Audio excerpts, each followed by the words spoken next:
Bonsoir, bienvenue, vous êtes dans le 20h BFM et je suis très heureuse de vous retrouver ce soir. À la une de l'actualité, ces images dans le sud-est de la France où de fortes pluies et des orages ont provoqué d'importantes inondations dans le Var et les Bouches-du-Rhône.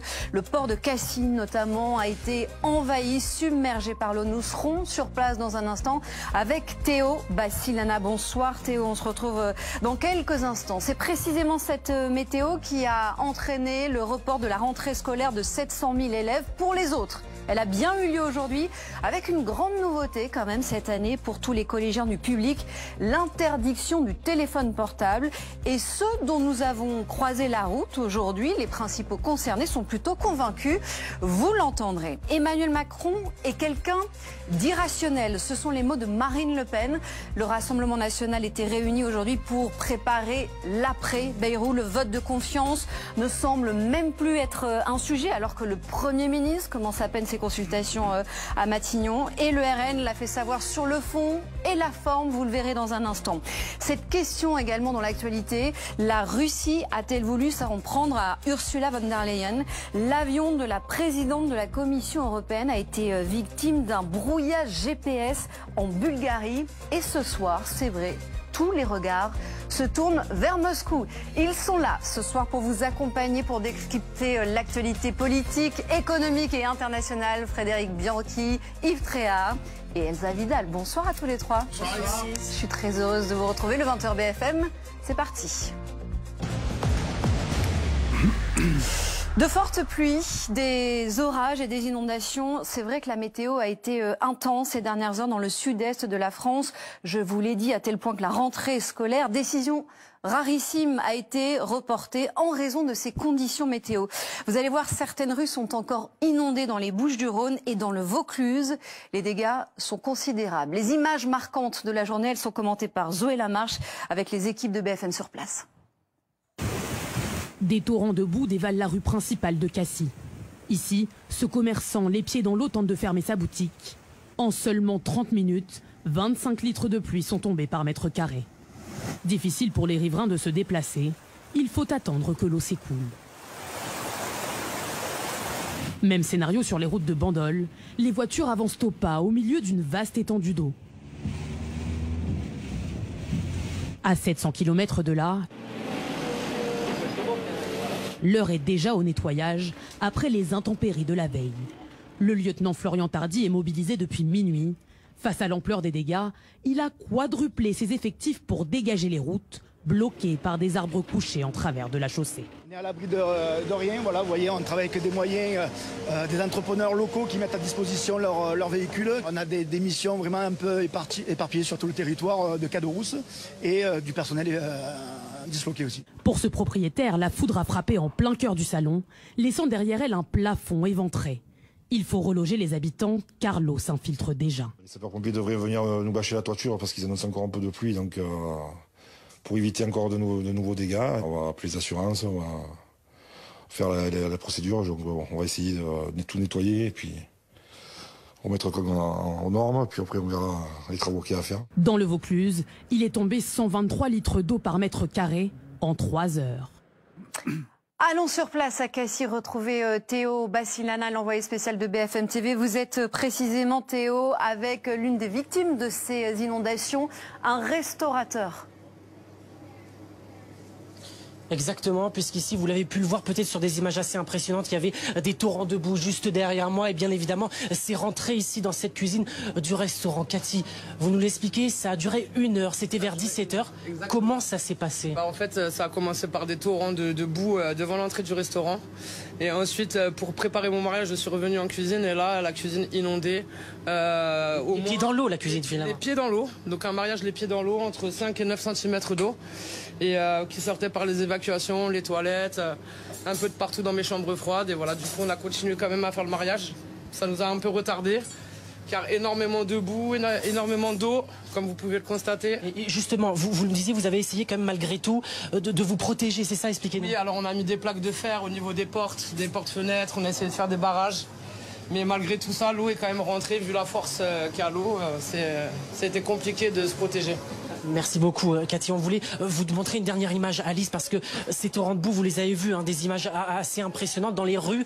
Ça fait plusieurs minutes, plusieurs 31 heures que des agents de la ville ont essayé de nettoyer. On le voit sur ce camion avec énormément de boue ici sur le port de Cassis. Il y a eu des rafales jusqu'à 70 km/h et 64 litres au mètre carré ici à Cassis. Merci Théo, et on continue évidemment de suivre la situation avec vous. Merci à Nordine Ali Saïd qui signe les images. Bonsoir Anthony Ferry. Bonsoir. On a quelques chiffres pour illustrer la quantité d'eau qui est tombée ces dernières heures dans ces régions. Oui Théo, alors vient déjà effectivement d'en donner. À Cassis, 64 litres d'eau par mètre carré sont tombés sur l'ensemble de la journée. Plus impressionnant, toujours dans les Bouches-du-Rhône, c'est à Marignane où l'on a relevé les plus forts cumuls, puisqu'il est tombé plus de 90 litres d'eau par mètre carré sur la journée, dont 50 litres en à peine 3 heures. C'est tout simplement plus d'un mois de pluie qu'il est tombé en 24 heures sur cette ville. Ça va durer ou ça va se calmer?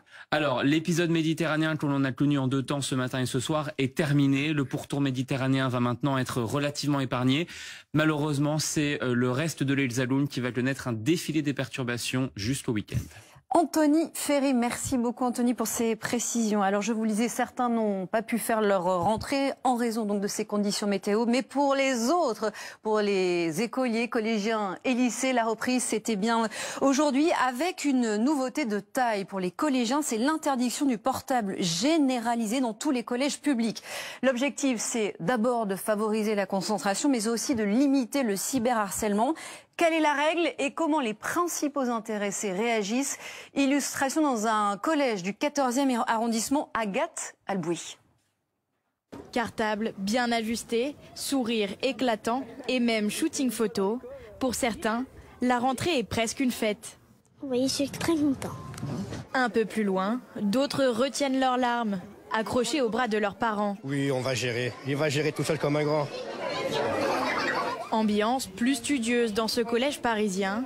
Ici, pour la rentrée, pas de maths ni de dictée, mais bien une leçon sur les dérives du smartphone. Le téléphone n'a jamais eu sa place dans le collège et s'il existe, il est éteint et rangé au fond du sac pour ne servir qu'au moment du trajet du retour. À partir d'aujourd'hui dans les collèges, plus question d'avoir son téléphone sur soi. Les portables seront isolés, une règle stricte, mais que les élèves acceptent, conscients des risques liés à l'usage des smartphones. Il y aurait des contenus qui ne seraient pas appropriés à certains.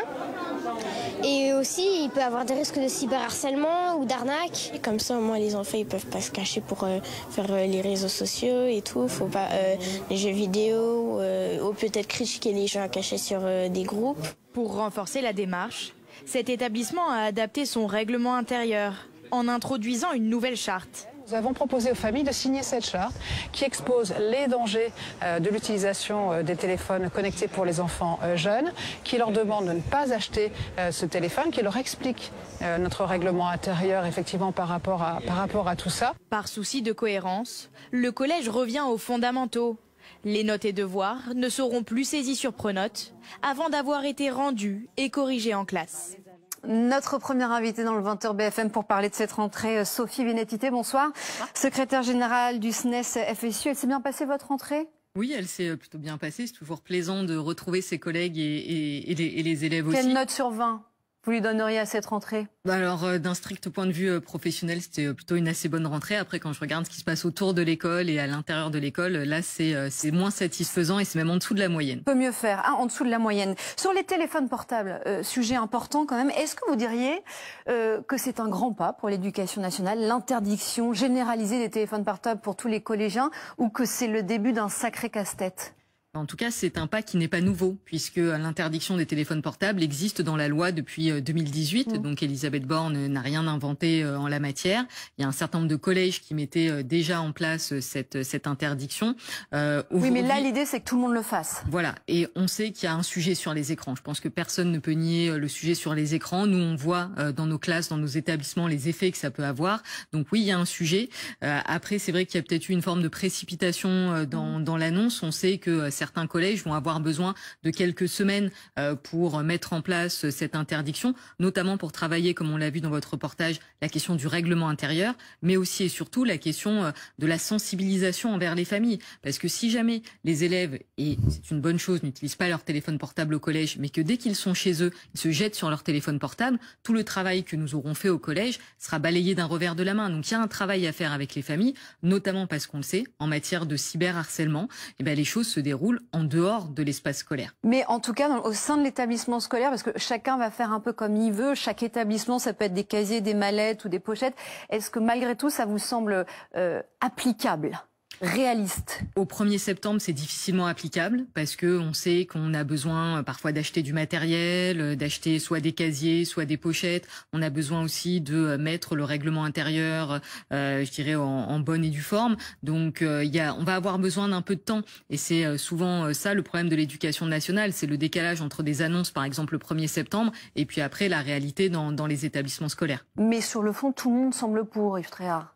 En tous les cas, moi je suis pour. Parce qu'il faut et même d'ailleurs les collégiens eux-mêmes, ils ont été interrogés dans un sondage des Parisiens. C'est comme la cigarette, ça. Il y a une espèce d'intoxication au portable. Je sais pas si vous avez des adolescents, mais si vous êtes avec eux toute la journée, ils sont le portable collé à l'oreille tout le temps. Ça sent le vécu. Il n'y a plus de vie sociale, il n'y a plus rien. Alors dans une école, enfin dans un collège, pardon, c'est un peu différent parce que ils sont obligés de suivre les cours, mais ça doit perturber quand même parfois certaines classes. J'en suis persuadé. Alors après, il y a le problème du harcèlement, mais il y a aussi le problème de la triche. Parce que je suis sûr qu'il y en a qui se servent de ça pour justement faire leur devoir ou répondre à des questions. Donc moi, je trouve ça très très bien que le portable ne soit pas autorisé. Alors après, au collège, après c'est très compliqué à mettre en œuvre. J'entends bien. Surtout quand on vient après des années où ça a été autorisé. Merci Sophie Vénétité. On continuera bien sûr à parler des enjeux de cette rentrée, notamment de ce chiffre qui a été donné aujourd'hui par Elisabeth Borne. Encore 2500 professeurs qui manquent cette année au sein de l'éducation nationale. On en vient à présent au sort de ce boulanger de 25 ans, poignardé à Grenoble pour avoir refusé la nuit dernière de servir 3 individus. Il était en fait 4h30 du matin, il finissait sa nuit de travail, son établissement n'était pas ouvert. Les individus se sont quand même servi en dérobant du pain. Le boulanger s'est interposé, il a reçu plusieurs coups de couteau. Les agresseurs ont pris la fuite. Une enquête a été ouverte. Ce soir, son pronostic vital à ce boulanger n'est plus engagé. L'actualité politique à 20h12, vous êtes évidemment dans le 20h BFM. Avant même d'avoir rencontré le Premier ministre demain à Matignon pour évoquer le vote de confiance, le RN se prépare à la suite. Illustration avec ces images. Ce bureau organisé aujourd'hui autour de Marine Le Pen et Jordan Bardella pour évoquer les potentiels futurs candidats du RN à de nouvelles élections législatives. Pas question de reproduire les erreurs du passé. Sur le vote de confiance, Jordan Bardella dit lui aussi, ça y est, c'est irrévocable. Et Marine Le Pen, elle parle du Premier ministre. Pour elle, l'avenir de François Bayrou, ça y est, c'est sûr, est tranché. Écoutez.